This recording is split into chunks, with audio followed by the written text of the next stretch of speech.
साथियों नमस्कार। स्वागत है आप सभी का आपके अपने यूट्यूब चैनल में। आज का वीडियो बहुत ही इम्पोर्टेंट होने वाला है क्योंकि आज के वीडियो में हमने उन सभी प्रश्नों को कवर किया है जो कि पिछली परीक्षाओं में पूछे जा चुके हैं। तो चलिए दोस्तों लेते हैं आज का पहला प्रश्न। पहला प्रश्न है, नीलगिरी पहाड़ियों की सबसे ऊंची चोटी कौन सी है? बताइए दोस्तों, नीलगिरी पहाड़ियों की सबसे ऊंची चोटी कौन सी है? तो वह दोदा बेटा, यानी कि ऑप्शन करेक्ट हो जाएगा। दोदा बेटा नीलगिरी पहाड़ियों की सबसे ऊंची चोटी मानी जाती है। अगला प्रश्न है, प्रायद्वीपीय भारत की सबसे ऊंची चोटी कौन सी है? बताइए साथियों, प्रायद्वीपीय भारत की सबसे ऊंची चोटी कौन सी है?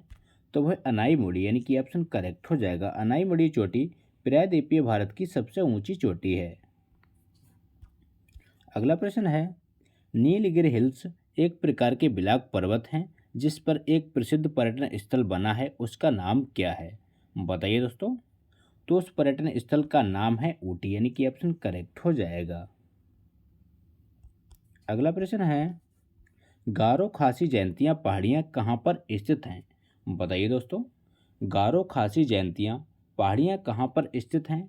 आपके ऑप्शन है Meghalaya, option B Dispur, option C Arunachal Pradesh, option D Assam. तो इस प्रश्न का सही जवाब है मेघालय, यानी कि ऑप्शन करेक्ट हो जाएगा। गारो खासी जयंतियाँ पहाड़ियाँ मेघालय राज्य में स्थित हैं। अगला क्वेश्चन है, प्रायद्वीपीय पठारी भाग का कौन सा तट अधिक चौड़ा है? बताइए दोस्तों, प्रायद्वीपीय पठारी भाग का कौन सा तट अधिक चौड़ा है? तो वह पूर्वी तट, यानी कि ऑप्शन करेक्ट हो जाएगा। पूर्वी तट प्रायद्वीपीय पठारी भाग का अधिक चौड़ा है। अगला प्रश्न है, एपीजे अब्दुल कलाम द्वीप कहाँ पर स्थित है? बताइए दोस्तों, मोस्ट इंपॉर्टेंट क्वेश्चन है, बार बार परीक्षा में रिपीट होता है। एपीजे अब्दुल कलाम द्वीप कहाँ पर स्थित है? तो वो स्थित है उड़ीसा तट पर, यानी कि बी ऑप्शन करेक्ट हो जाएगा। एपीजे अब्दुल कलाम द्वीप उड़ीसा तट पर स्थित है, याद रखिएगा। अगला प्रश्न है, गंगा ब्रह्मपुत्र का डेल्टा किस प्रकार का है? बताइए दोस्तों, गंगा ब्रह्मपुत्र का डेल्टा किस प्रकार का है? तो वह चापाकार, यानी कि ऑप्शन राइट हो जाएगा। अगला प्रश्न है, हिमालय पर्वतमाला की लंबाई लगभग कितनी है? बताइए दोस्तों, हिमालय पर्वतमाला की लंबाई लगभग कितनी है? तो वह लगभग 2400 किलोमीटर, यानी कि सी ऑप्शन करेक्ट हो जाएगा। हिमालय पर्वतमाला की लंबाई लगभग 2400 किलोमीटर है। अगला प्रश्न है, कश्मीर घाटी में पाए जाने वाले घास के मैदानों को क्या कहते हैं? बताइए दोस्तों, मोस्ट इंपॉर्टेंट क्वेश्चन है। कश्मीर घाटी में पाए जाने वाले घास के मैदानों को क्या कहते हैं? तो वो कहते हैं मर्ग, यानी कि डी ऑप्शन राइट हो जाएगा। अगला प्रश्न है, निम्न में से कौन सा दर्रा सह्याद्री में नहीं पाया जाता? बताइए दोस्तों, निम्न में से कौन सा दर्रा सह्याद्री में नहीं पाया जाता? तो वो है इनमें से कोई नहीं, यानी कि थार घाट, फाल्गुन और भौर घाट, इनमें से कोई दर्रा सह्याद्री में नहीं पाया जाता। अगला प्रश्न है, भारत के पश्चिमी तटीय मैदान का दक्षिणी भाग कहलाता है? बताइए दोस्तों, भारत के पश्चिमी तटीय मैदान का दक्षिणी भाग कहलाता है? तो वो कहलाता है मालाबार, यानी कि सी ऑप्शन राइट हो जाएगा। अगला प्रश्न है, निम्न में से कौन सा प्रवाल द्वीप है? बताइए दोस्तों, निम्न में से कौन सा प्रवाल द्वीप है? तो वो है मेनिकाय, कवरत्ती और लक्षद्वीप, यानी कि डी, तीनों ऑप्शन प्रवाल द्वीप हैं। अगला क्वेश्चन है, कन्याकुमारी से भूमध्य रेखा कितने किलोमीटर दूर है? बताइए दोस्तों, कन्याकुमारी से भूमध्य रेखा कितने किलोमीटर दूर है? तो वह 876 किलोमीटर, यानी कि ऑप्शन करेक्ट हो जाएगा। कन्याकुमारी से भूमध्य रेखा 876 किलोमीटर दूरी पर है। अगला प्रश्न है, सूरत से गोवा तक के तट को क्या कहा जाता? बताइए दोस्तों, सूरत से गोवा तक के तट को क्या कहते हैं? तो वो कहते हैं कोंकण तट, यानी कि बी ऑप्शन राइट हो जाएगा। अगला प्रश्न है, निम्न में से कौन सा एक मूल स्थल रूप है? बताइए दोस्तों, निम्न में से कौन सा एक मूल स्थल रूप है? तो वह ज्वालामुखी शंकु, यानी कि डी ऑप्शन राइट हो जाएगा। ज्वालामुखी शंकु एक मूल स्थल रूप है। अगला प्रश्न है, नंगा पर्वत कहाँ स्थित है? बताइए दोस्तों, नंगा पर्वत कहाँ स्थित है? तो वो स्थित है जम्मू कश्मीर में, यानी कि बी ऑप्शन राइट हो जाएगा। जम्मू एवं कश्मीर में स्थित है नंगा पर्वत, याद रखिएगा। अगला क्वेश्चन है अरावली एवं विंध्य श्रृंखलाओं के मध्य कौन सा पठार स्थित है? बताइए दोस्तों, अरावली एवं विंध्य श्रृंखलाओं के मध्य कौन सा पठार स्थित है? तो वो स्थित है मालवा का पठार, यानी कि डी ऑप्शन राइट हो जाएगा। अगला प्रश्न है निम्नांकित नगरों में कर्क रेखा से निकटतम दूरी पर स्थित है? बताइए दोस्तों, निम्नांकित नगरों में कर्क रेखा से निकटतम दूरी पर कौन स्थित है? तो वो स्थित है गांधीनगर, यानी कि सी ऑप्शन राइट हो जाएगा। गांधीनगर किस राज्य में है? इसका आंसर कमेंट बॉक्स में दीजिए। अगला प्रश्न है निम्नलिखित में से कौन सी पर्वतीय चोटी पूर्वी घाट में स्थित नहीं है? बताइए दोस्तों, कौन सी पर्वतीय चोटी पूर्वी घाट में स्थित नहीं है?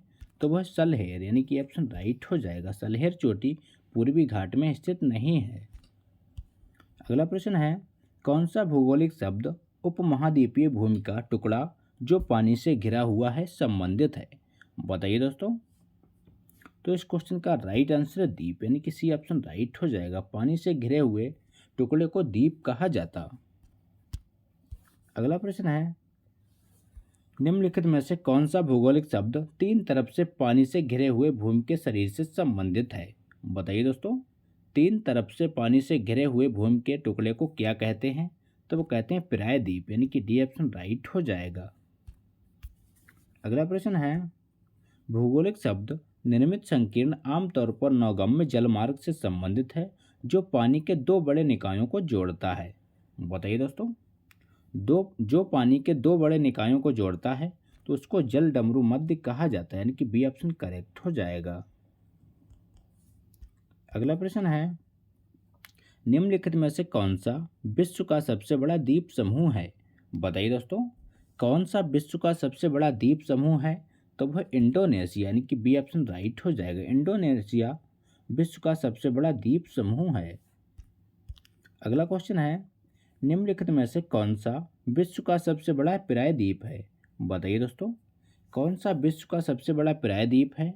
तो वह अरब, यानी कि सी ऑप्शन राइट हो जाएगा। अरब प्रायद्वीप विश्व का सबसे बड़ा प्रायद्वीप है। अगला प्रश्न है कौन सा दर्रा पीर पांजाल रेंज से होकर गुजरता है तथा मनाली और लेह को सड़क मार्ग से जोड़ता है? बताइए दोस्तों, कौन सा दर्रा पीर पांजाल रेंज से होकर गुजरता है तथा मनाली और लेह को सड़क मार्ग से जोड़ता है? तो वह रोहतास दर्रा, यानी कि ऑप्शन राइट हो जाएगा। रोहतास दर्रा मनाली और लेह को सड़क मार्ग से जोड़ता है। अगला प्रश्न है कैलाश और मानसरोवर के बीच स्थल मार्ग को कौन सा मार्ग बनाता है? बताइए दोस्तों, तो इस प्रश्न का सही जवाब है माना पास, यानी कि ऑप्शन राइट हो जाएगा। अगला प्रश्न है निम्नलिखित में से कौन सा दर्रा श्रीनगर को लेह से जोड़ता है? बताइए दोस्तों, कौन सा दर्रा श्रीनगर को लेह से जोड़ता है? इंपॉर्टेंट प्रश्न है। आपके ऑप्शन है जोजिला दर्रा, ऑप्शन बी नाथुला दर्रा, ऑप्शन सी रोहतास दर्रा, ऑप्शन डी माना पास दर्रा। तो इस क्वेश्चन का राइट आंसर है जोजिला दर्रा, यानी कि ऑप्शन करेक्ट हो जाएगा। जोजिला दर्रा श्रीनगर को लेह से जोड़ता है। अगला प्रश्न है निम्नलिखित में से किस केंद्र शासित प्रदेश में मंत्रिपरिषद का चुनाव नहीं होता है? बताइए दोस्तों, किस केंद्र शासित प्रदेश में मंत्रिपरिषद का चुनाव नहीं होता है? सॉरी दोस्तों, मंत्रिपरिषद का चुनाव होता है, तो वह है दिल्ली, यानी कि डी ऑप्शन राइट हो जाएगा।